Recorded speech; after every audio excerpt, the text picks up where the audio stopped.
मणिपुर हिंसा को लेकर संसद के दोनों सदनों में विपक्ष ने जमकर हंगामा किया। प्रधानमंत्री मोदी से संसद में जवाब की मांग की।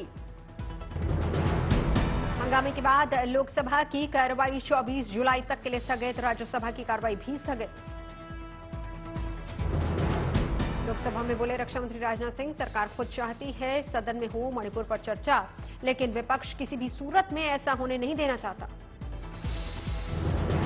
संसदीय कार्य मंत्री अर्जुन मेघवाल का भी बयान, हम मणिपुर पर चर्चा को तैयार, लेकिन महिलाओं के सम्मान पर राजनीति ठीक नहीं, विपक्ष बार बार बदल रहा है स्टैंड। बीजेपी की मांग के बीच मणिपुर के मुख्यमंत्री बीरेंद्र सिंह ने दावा किया, कहा मेरा काम शांति लेना। मणिपुर घटना पर बोलते बोलते भावुक हुई बीजेपी सांसद लॉकेट चटर्जी। पश्चिम बंगाल में हुए महिलाओं पर अत्याचार की बात का भी जिक्र किया। बीजेपी सांसद लॉकेट चटर्जी ने कांग्रेस और बंगाल सीएम ममता बनर्जी पर साधा निशाना, बोली बंगाल में हुई घटना पर क्यों चुप है सीएम। पूर्व क्रिकेटर हरभजन सिंह ने भी मणिपुर हिंसा पर नाराजगी जताई, सभी आरोपियों को जल्द गिरफ्तार करके सख्त सजा देने की मांग। मणिपुर बर्बरता मामले में असम प्रदेश महिला कमेटी का डिब्रूगढ़ और जोरहाट जिले में जोरदार विरोध प्रदर्शन, राष्ट्रपति शासन लागू करने की मांग।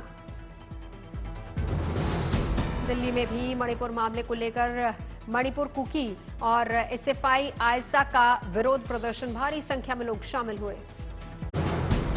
कोलकाता में बारिश के बीच सीएम ममता बनर्जी की रैली, मणिपुर हिंसा को लेकर प्रधानमंत्री पर निशाना साधा, कहा खतरे में लोकतंत्र। सीएम ममता बनर्जी ने केंद्र सरकार पर राज्यों से भेदभाव का आरोप लगाया, कहा पश्चिम बंगाल को बदनाम करने की हो रही है साजिश। सीएम ममता बनर्जी का दावा, 2024 में गठबंधन इंडिया जीतेगा, लोकतंत्र की होगी जीत। सीएम ममता बनर्जी की सुरक्षा में दिखी चूक, घर तक हथियार लेकर पहुंचा एक शख्स, आरोपी की हुई पहचान।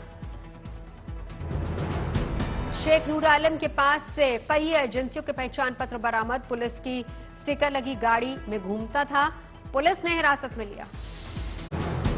कांग्रेस महासचिव प्रियंका गांधी ने ज्योतिरादित्य सिंधिया के गढ़ ग्वालियर में की रैली, मणिपुर हिंसा का उठाया मुद्दा, कहा आज भोकाल की राजनीति में पीछे छूटी जनता। प्रियंका गांधी ने कहा 2 महीने से जल रहा है मणिपुर, प्रधानमंत्री मोदी रहे खामोश, कल पहली बार तोड़ी चुप्पी। हमारे प्रधानमंत्री जी ने 77 दिन के लिए कोई बयान ही नहीं दिया इस पे। कल मजबूरी में, क्योंकि ये कितना भयावह वीडियो वायरल हुआ कि वो फिर चुप नहीं रह पाए। प्रियंका ने ज्योतिरादित्य सिंधिया पर भी किया वार, कहा अचानक उनकी विचारधारा में आया बदलाव। प्रियंका गांधी ने शिवराज सरकार को बताया खरीदी हुई सरकार, महंगाई बेरोजगारी का मुद्दा उठाया। ज्ञान भाभी मामले में एसआई सर्वे की इजाजत मिल गई है, वाराणसी कोर्ट ने फैसला सुनाते हुए कहा विवादित हिस्से को छोड़कर बाकी पूरे कैंपस का होगा सर्वे। मामले की अगली सुनवाई 4 अगस्त तय की गई। कोर्ट ने एसआई को 4 अगस्त तक सर्वे कर रिपोर्ट पेश करने का आदेश दिया। मुस्लिम पक्ष ने सर्वे पर रोक लगाने की याचिका दाखिल की, वाराणसी कोर्ट ने मुस्लिम पक्ष की याचिका को खारिज किया। मुस्लिम पक्ष ने अपनी दलील में पहले से ही मस्जिद होने की कही थी बात, मुस्लिम पक्ष के मुताबिक मस्जिद को किसी धार्मिक स्थल के स्थान पर नहीं बनाया गया। 14 जुलाई को करीब 1.5 घंटे तक हुई बहस के बाद वाराणसी कोर्ट ने अपना फैसला सुरक्षित रखा।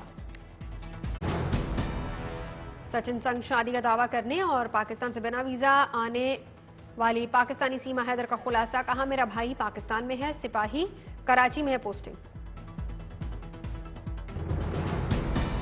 सीमा हैदर ने नेपाल पहचान छिपा कर रहने के आरोपों को किया खारिज, कहा होटल में रुकते वक्त नहीं पूछा गया था नाम पता, लेकिन सभी मेरा नाम सीमा हैदर ही जानते थे।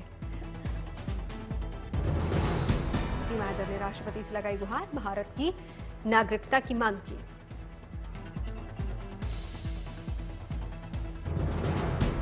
सीमा हैदर ने कहा मैं सचिन के प्यार में ही भारत आई, अब जिंदा पाकिस्तान नहीं जाऊंगी। सीमा हैदर मामले पर एडीजी पुलिस मुख्यालय जितेंद्र सिंह गंगवार का बड़ा बयान, सीमा हैदर बिहार से सटे नेपाल की बॉर्डर से भारत में दाखिल नहीं हुई। दिल्ली में प्रधानमंत्री मोदी की श्रीलंकाई राष्ट्रपति रनिल विक्रमासिंघे के साथ हुई द्विपक्षीय वार्ता, दोनों के बीच यूपीआई के इस्तेमाल समेत कई मुद्दों पर हस्ताक्षर। ये मोदी से मुलाकात के बाद बोले श्रीलंकाई राष्ट्रपति रणिल विक्रमसिंघे, प्रधानमंत्री मोदी के नेतृत्व में लगातार तरक्की कर रहा है भारत, इस संकट की घड़ी में समर्थन के लिए धन्यवाद। पीएम मोदी ने कहा, संकट के समय में हम हमेशा श्रीलंका के साथ। श्रीलंका भारत के बीच हवाई connectivity, passenger ferry service, electricity grid पर काम जैसे कई मुद्दों पर चर्चा हुई। पीएम मोदी ने कहा, हमारा विजन दोनों देशों के लोगों के बीच समुद्री वायु और ऊर्जा और लोगों से लोगों के बीच संपर्क को मजबूत करना है। एनएससी अजीत डोभाल से भी मिले श्रीलंकाई राष्ट्रपति रणिल विक्रमसिंघे। गुरुवार को 2 दिन के भारत दौरे पर दिल्ली पहुंचे थे रणिल विक्रमसिंघे। क्रिकेट के मैदान से विराट के फैंस के लिए गुड न्यूज। वेस्टइंडीज के खिलाफ दूसरे टेस्ट में विराट कोहली ने जड़ा शतक, 121 रन बनाकर आउट हुए। विराट कोहली का टेस्ट में 29वां शतक, वहीं तीनों फॉर्मेट में कोहली के हुए 76 अंतर्राष्ट्रीय शतक। विराट कोहली अपने 500वें अंतर्राष्ट्रीय मैच में शतक बनाने वाले दुनिया के पहले खिलाड़ी बने। घर के बाहर कोहली ने बनाए 14,000 से ज्यादा रन।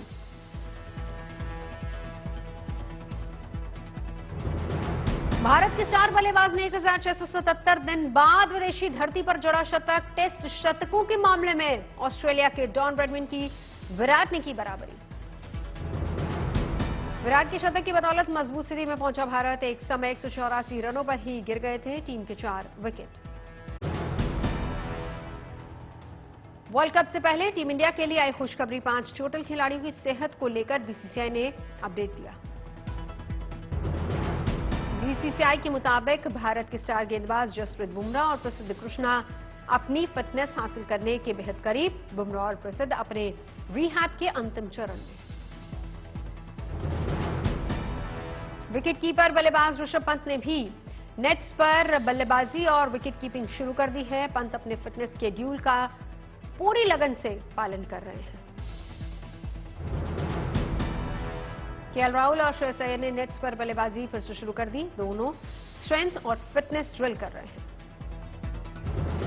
बीसीसीआई की मेडिकल टीम केएल राहुल और श्रेयस अय्यर के डेवलपमेंट से नजर आई संतुष्ट। आने वाले दिनों में दोनों खिलाड़ी हो सकते पूरी तरह से फिट।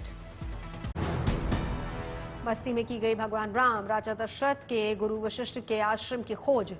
राम मंदिर के गुरु वशिष्ठ के आश्रम के जीर्णोद्धार का भी काम शुरू। 8 अक्टूबर को पहली बार प्रयागराज में मनाया जाएगा एयरफोर्स डे। संगम नगरी के बमरौली एयरफोर्स स्टेशन में भारतीय वायुसेना दिखाई करतब। राजस्थान विधानसभा में न्यूनतम आय गारंटी विधेयक 2023 पास। प्रदेश के लोगों को मिलेगी रोजगार और कमाई की गारंटी।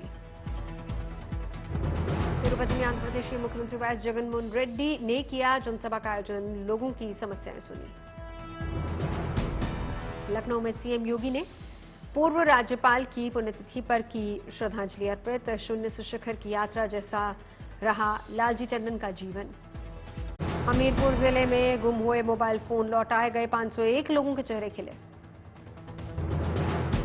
राजस्थान के फाजिल्का में तीज उत्सव का आयोजन। फिल्मी गीतों पर महिलाओं ने डांस किया। उत्सव में यूरोपियन परिवार भी शामिल हुए।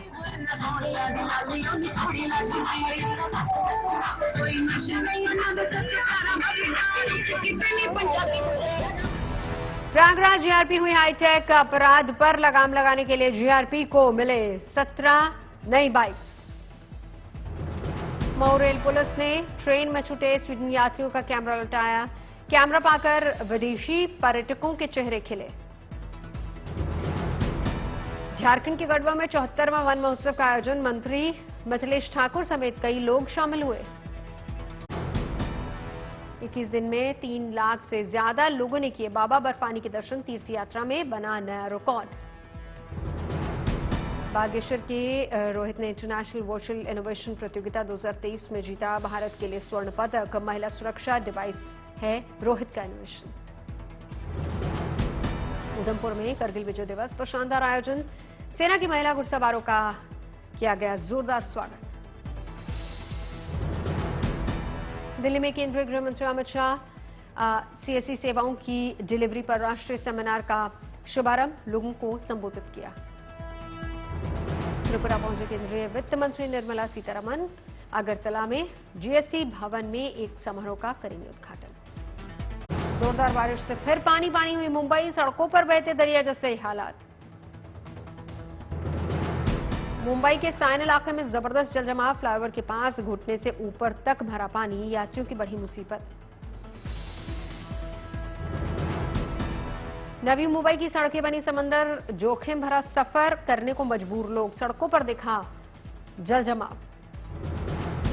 मुंबई में किंग सर्कल पर जलभराव का संकट, मूसलाधार बारिश जारी, उफान पर समंदर, हाई टाइड का अलर्ट। महाराष्ट्र के सिंधुदुर्ग में बारिश लाई आफत, तेलारी डैम हुआ ओवरफ्लो। मुंबई के चूनाभट्टी में जगह जगह जलभराव, जोखिम भरा सफर करने को मजबूर हुए लोग, सड़कों पर दिखा जबरदस्त जलभराव। गढ़चिरौली जिले में फिर हुई जोरदार बारिश, प्रशासन ने नदी किनारे रहने वाले नागरिकों से सतर्कता बरतने की अपील की। पुणे से सटे पिपरी चिंचवाड़ में दलदल में फंसा बुजुर्ग व्यक्ति, फायर ब्रिगेड ने रेस्क्यू कर बचाई जान।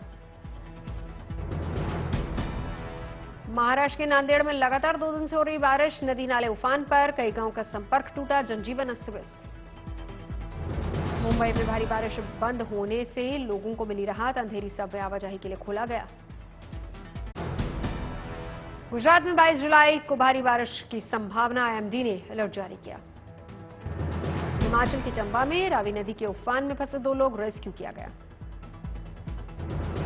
तेलंगाना में भारी बारिश की संभावना के बीच सीएम केसीआर राव ने की मीटिंग, कई मंत्रियों के साथ बड़े बड़े अधिकारी शामिल हुए। अजमेर में बारिश से 3 मकान भरभरा कर गिरे, नगर निगम ने 29 मकान मालिकों को दिए नोटिस। राजस्थान के पाली में बारिश ने मचाई तबाही, अस्पताल परिसर में घुसा बारिश का पानी।